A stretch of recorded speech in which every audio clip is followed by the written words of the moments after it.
So there are some simple life rules that you may know already, and some of these may be intuitive, but if you don't go after what you want, you will never have it. If you don't ask, the answer is always no.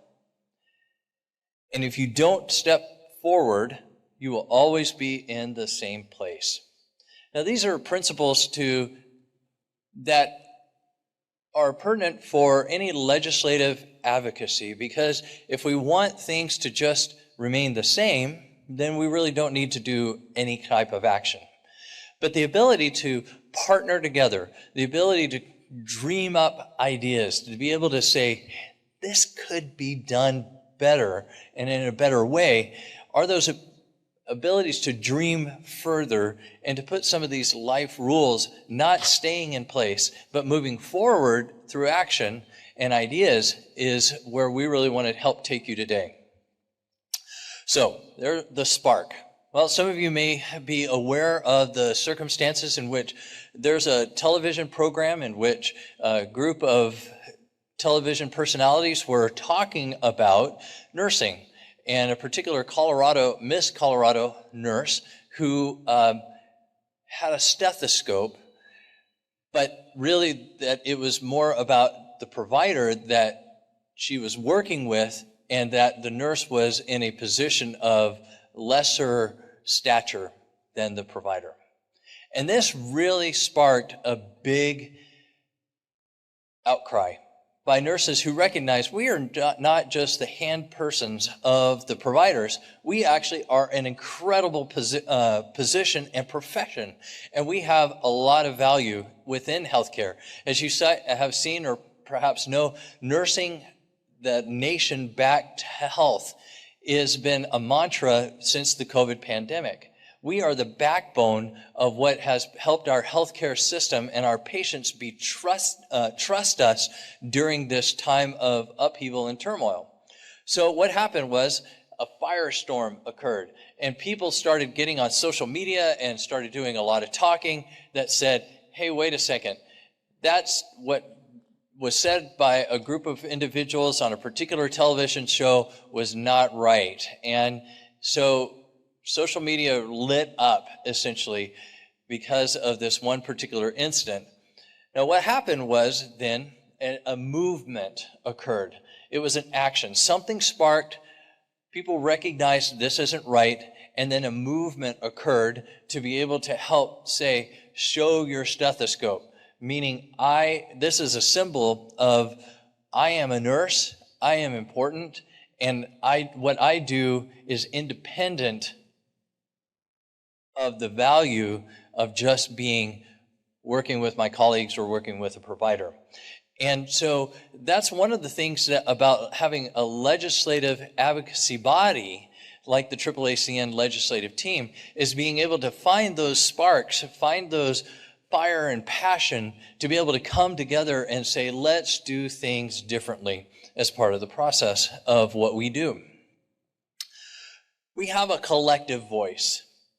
Our collective voice is when we come together in a scientific body with evidence-based practice, professional standards, core values, the ability to say we are holding the highest possible standards that we can possibly think of and holding our membership to that to be able to have a collective voice. Now, one of the things that we as a AAACN body do is we belong to a collective partnership with other professional nursing organizations.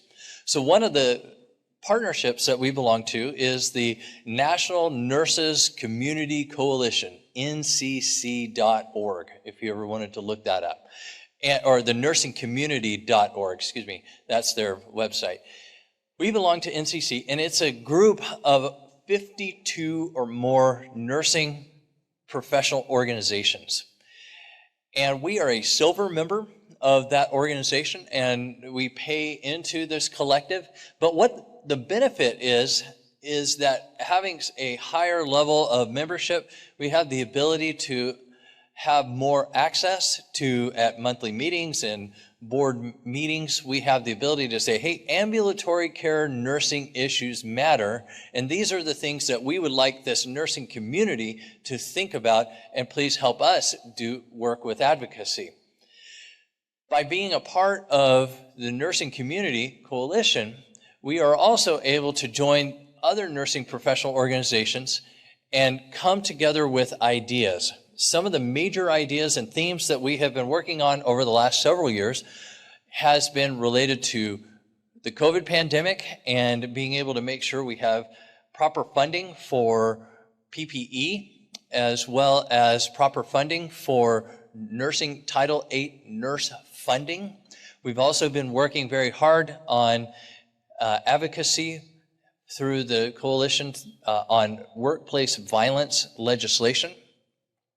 We've been working on other types of recognitions and been helping to write letters to the various different congressional and presidential administrations about things like telehealth and the ability to have some of the COVID suspensions related to telehealth across state lines to be able to have those extended so that we can have greater impact, like what we've seen during the COVID pandemic time, to be able to have those regulations work for us better to be able to provide excellent patient care across the continuum.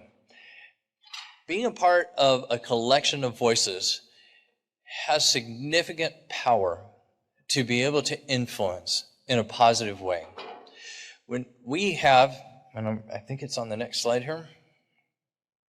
Yeah, we have a lot of voices in nursing, and not just RNs. We have LPNs, we have CNAs, we have people who are not even nurses, but are very much passionate about nurses and about the things the nurses care about.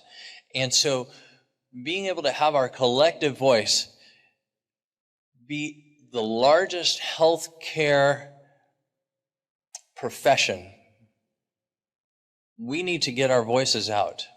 And by doing things like what we have with the AAACN legislative team is very, very valuable. But again, going back to you hearing your voice, your individual work circumstances, your individual eyes on the patient care needs and the work environment that you're working in matters. So starting with yourself, perhaps having some of your colleagues that you work with agree with you and determine, hey, what should we do about this? Let's move this forward in a positive way to others who can help come together and be a part of our collective voice about this major issue, and then write it up in such a way that it makes sense, and then be able to put that forward as a collective voice makes a big difference. Now, there's a number of different policy ways in which advocacy can work, but this is one way that we try to use through the AAACN legislative team, is by using you to come together with others.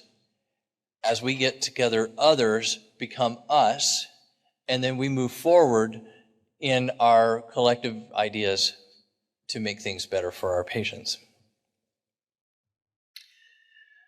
So, with the collective voice, there's a number of things that are on the nursing agenda for healthcare reform. And you'll see here on the slides where we have the 1991 agenda for healthcare reform, which was about quality, affordable healthcare, cost, access, full scope of practice, system and environmental focused on the patient.